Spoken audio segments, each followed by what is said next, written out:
Hello and welcome to the Current Science and Technology podcast from the Museum of Science in Boston. I'm your host, Susan Heilman, and every week we bring you interviews with guest researchers and our museum staff covering science and technology in depth. Diamonds aren't just beautiful, they're really useful too. For example, you may have heard of diamond-tipped drill bits or diamond-edged saws for industrial use. But right now, some exciting new uses of diamonds are emerging on the nanoscale. To talk about this, I have three guests from the Nano-Optics group at Harvard's School of Engineering and Applied Sciences. I have Marko Loncar, Associate Professor of Electrical Engineering. Welcome, Dr. Loncar. Hello. And I have Jennifer Choi, a graduate student who works with Dr. Loncar. Hello. And I have Birgit Hausmann, who is also working with the Nano-Optics group. Hi. All of you work in nano-optics using diamonds. So it sounds like diamonds must have some special optical properties. Yep, diamond is an incredible material with excellent material properties, and these include material hardness and the fact that it conducts heat very well.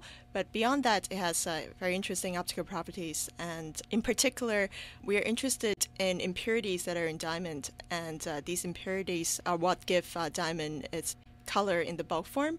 But we are interested in one impurity at a time. One impurity, you mean like one atom at a time? One, what we call defect centers, which is normally caused by either a missing atom or a substitutional atom. The diamond is known for having a very regular crystal lattice, and then you're looking for really, really tiny variations in that lattice. Exactly. So what do these impurities do? So we can optically address these color centers in the diamond lattice with a laser, and then it will emit light at a different wavelength, and it emits single photons, one at a time. So we can collect the single photons from these color centers that are embedded in devices that we make in diamond. I want to pause just a little more and talk about photons. Photons are just a way of thinking about light. Tell me if I understand this correctly. It's kind of like the smallest bit of light that you can get out of like an atom. And the energy of that bit of light depends on the atom that emitted it. So I'm picturing that you have a really small diamond that has some of these special impurities in it, and then you are shining a laser on it, and then the diamond itself is letting off its own light. Exactly. Do you make the diamonds yourself? No, actually we don't make them ourselves. We get them from a company based in England. But that company makes them. They're synthetic? Yeah, they're synthetic diamonds. And then you implant your own impurities exactly where you need them.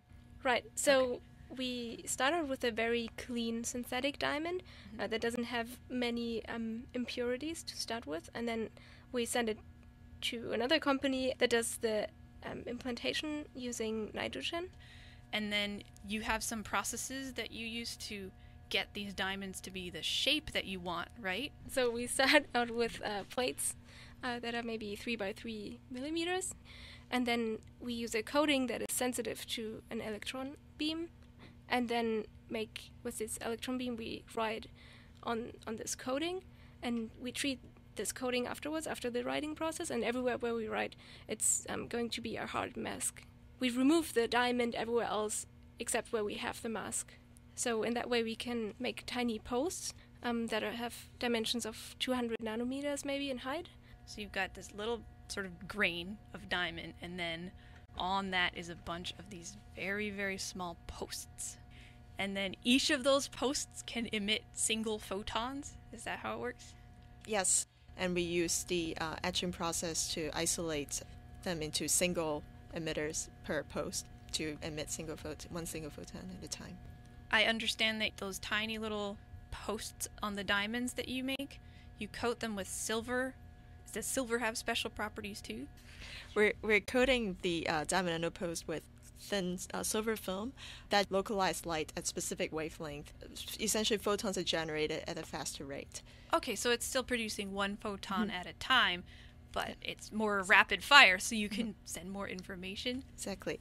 So what is the benefit of taking very small things and then getting these very small amounts of light?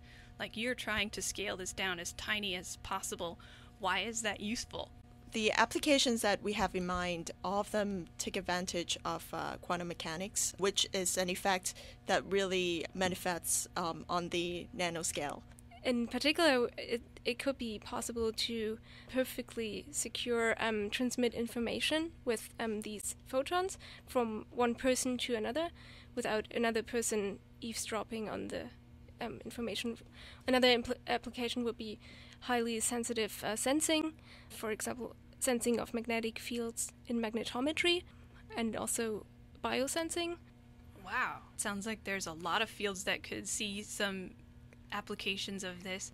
When you were mentioning about the very secure communication of information, the idea of sending information using light is pretty normal everyday thing, right? Because that's what fiber optics is. When somebody has Fios, they're getting information in the form of light. Yeah, exactly. But now you're talking about something similar, but one photon at a time, right? Yeah, exactly. And the information that is encoded in these photons, actually you can create photon pairs that are entangled, each carrying like the same information, and in that way you can securely transmit information. How do you picture that getting built into a communication device? If we can envision each single emitter as a computation unit, then what is attainable in perhaps the near future is to build communication channels between them, similar to what is used in fiber optics. So it sounds like you're describing a computer chip where instead of electric current, everything is carried by light. Right now, there's a lot of work actually done in the field of silicon photonics, where people are replacing these information carriers that are basically wires on chip, copper wires typically, that are now used to shuttle information between, let's say, different parts of microprocessors, right? Yes. If you want to send bits from one part to another, you actually do it via electrons, via these wires. And this turns out to be very lossy because these same wires are used also in your toaster and used to heat up the bread. So as you send current, which electrons are, actually these wires heat up, and not as high as toaster, but you I'm sure notice that your computer, when it crunches a lot of numbers, it gets very hot. Oh yeah, every computer has fans built in because Exactly. they make a lot of waste heat. And so it's waste of the heat, a lot of power that gets burned for no reason is main driver for using optical waveguides on chip that to communicate this information.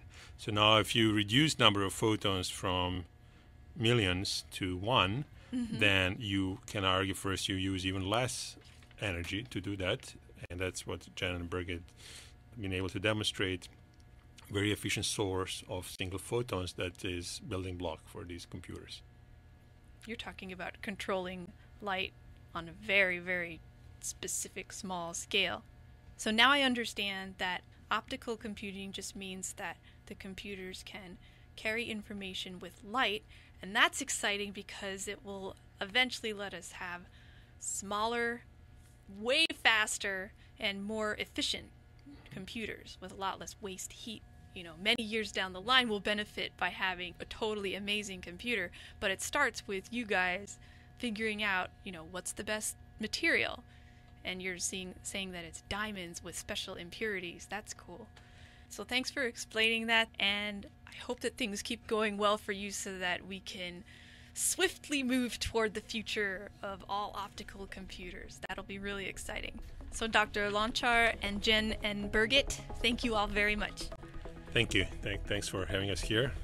Thank you. Thank you.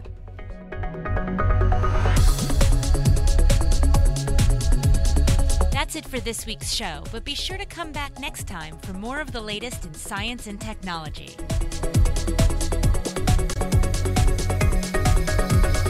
This podcast is a production of Current Science and Technology at the Museum of Science in Boston, part of the Boston community for over 175 years. For more information, visit our website at www.mos.org/CST or email us at podcast@mos.org. Thanks for listening.